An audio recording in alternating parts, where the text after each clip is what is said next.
আমরা চাই এই দেশটা ভালো মতো চলুক, একটা অবাধ সুষ্ঠু নির্বাচন হোক, এবং সেটা আর কত দেরি করবে, আর কত কথা শোনাবে?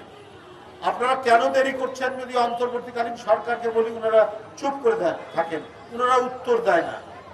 একসময় সংস্কারকে নির্বাচনের প্রতিদ্বন্দ্বী করে সামনে নিয়ে আসতেন, এখন সেটাও বলেন না।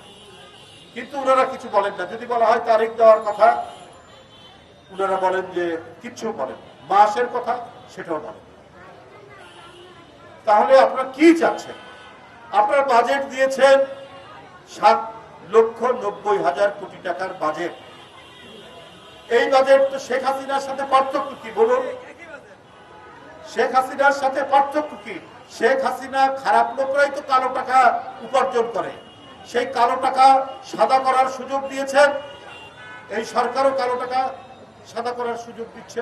এটা তো অন্তর্বর্তীকালীন সরকার, এটা ডক্টর মোহাম্মদ ইউনূস সাহেবের সরকার। মানুষ জানে সব সরকার, এই সরকারের হাত দিয়ে কেন খারাপ কাজ হবে এটা মানুষ জানতে চায়।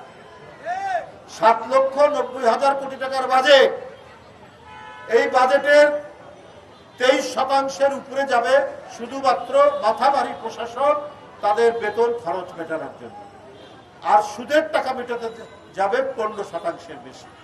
তাহলে আপনি গরিবের জন্য সোশ্যাল নেট, সোশ্যাল সিকিউরিটি আপনি কি করে বৃদ্ধি করবেন? সব টাকা লাভের গুড় তো পিঁপড়া খেয়ে যাচ্ছে। তাহলে জনগণের জন্য তাদের সোশ্যাল সেফটি নেট কিভাবে তৈরি করবেন? আপনি স্বাস্থ্য খাতে, শিক্ষা খাতে বরাদ্দ কম। আমার দরকার তো শিক্ষা খাতে, আমার দরকার তো স্বাস্থ্য খাতে। মানুষের ন্যূনতম স্বাস্থ্যের চাহিদা, মানে স্বাস্থ্য সেবা, এটা তো রাষ্ট্র মেটাবে।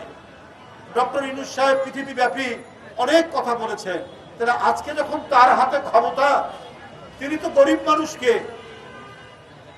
গরিব মানুষকে ভালো রাখবেন। তিনি বলেছেন এক সময় যে আমি ক্ষুধাকে, দারিদ্রকে জাদুঘরে পাঠাবো। এটা ডক্টর ইউনূস সাহেবের কথা। এখন দেখছি উনার হাত দিয়ে ওই সমস্ত লুটেরা, ওই সমস্ত ব্যাংক ডাকাতরা, তাদের কাছেই তো কালো টাকা।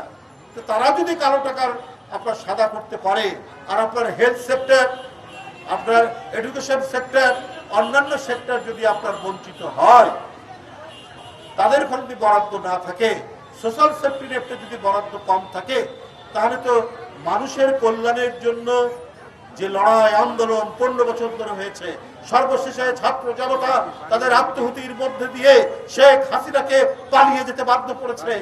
আজকে তার পরিস্থিতিতে প্রত্যেকটি গণতন্ত্রকামী রাজনৈতিক দল তারা ডক্টর ইউনূস সাহেবের অন্তর্বর্তীকালীন সরকারকে সমর্থন দিয়েছে যে আপনি দেশটা ভালো চালান। তার হাতের যে বাজেট, সেই বাজেট কেন আপনার গরিবকে আরো গরিব করা?